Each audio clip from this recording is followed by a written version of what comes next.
Hey all, welcome back to my cooking channel. ಇವತ್ತು ನಾನು ಎಲ್ಲ ಕಾಳು ಹಾಕಿಬಿಟ್ಟು ಸಾಂಬಾರು ಮಾಡ್ತಾಯಿದ್ದೀನಿ. ಆ ರೆಸಿಪಿನ ಶೇರ್ ಮಾಡ್ತಿದ್ದೀನಿ. ಇಲ್ಲಿ ನಾನು ಕಡಲೆಕಾಳು, ಬಟಾಣಿ ಕಾಳು, ಹೆಸರು ಮತ್ತು ಅವರೆಕಾಳನ್ನು ತೊಗೊಂಡಿದ್ದೀನಿ. ಇದನ್ನು ನಿನ್ನೆ ರಾತ್ರಿ ನೆನೆ ಹಾಕಿದ್ದೆ. ಈಗ ನಾನು ಅದಕ್ಕೆ ಎಷ್ಟು ಬೇಕೋ ಅಷ್ಟು ನೀರು ಹಾಕಿಬಿಟ್ಟು ಟೇಸ್ಟಿಗೆ ಸಾಲ್ಟ್ ಹಾಕಿಬಿಟ್ಟು ಕುಕ್ಕರಲ್ಲಿ ಕೂಗಿಸ್ತೀನಿ. 2 ವಿಸಿಲ್ ಸಾಕಾಗುತ್ತೆ. ಈಗ ನಾವು ಮಸಾಲೆಗೆ ಒಂದು ಈರುಳ್ಳಿ ಮತ್ತು ಒಂದು 4-5 ಬೆಳ್ಳುಳ್ಳಿ ಹೆಸರನ್ನು ಹಾಕ್ಕೊಂಡು ಫ್ರೈ ಮಾಡ್ಕೊತಿದ್ದೀನಿ. ಈಗ ಮಸಾಲೆ ಮಾಡೋದಕ್ಕೆ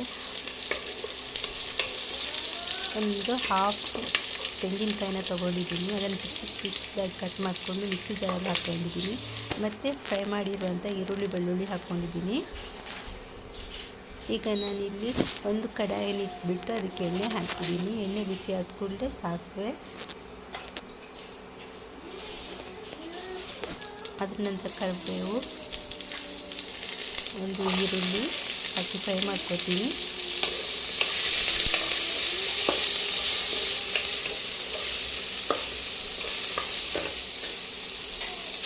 ಟೊಮೊಟೊನೂ ಹಾಕ್ಕೊಂಡು ಫ್ರೈ ಮಾಡ್ಕೊಂಡಿದ್ದೀನಿ. ಟೊಮೊಟೊನೂ ಹಾಕ್ಕೊಂಡು ಫ್ರೈ ಮಾಡ್ಕೊತಾ ಇದ್ದೀನಿ.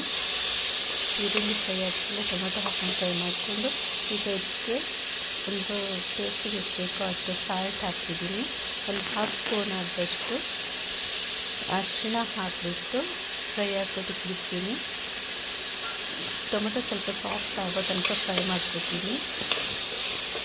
ಈಗ ಮಸಾಲೆಗೆ ನಾನು ಇಲ್ಲಿ ಹಾಫ್ ತೆಂಗಿನಕಾಯಿ, ಶುಂಠಿ, ಬೆಳ್ಳುಳ್ಳಿನ ಫ್ರೈ ಮಾಡ್ಕೊಂಡಿದ್ದೀನಿ.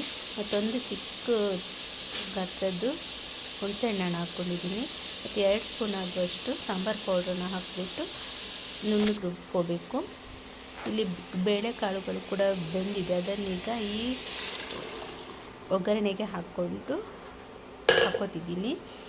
ಇದ್ರ ಜೊತೆಗೇ ಮಿಕ್ಸಿ ಮಾಡಿರುವಂತಹ ಮಸಾಲೆನೂ ಕೂಡ ಹಾಕ್ತೀನಿ.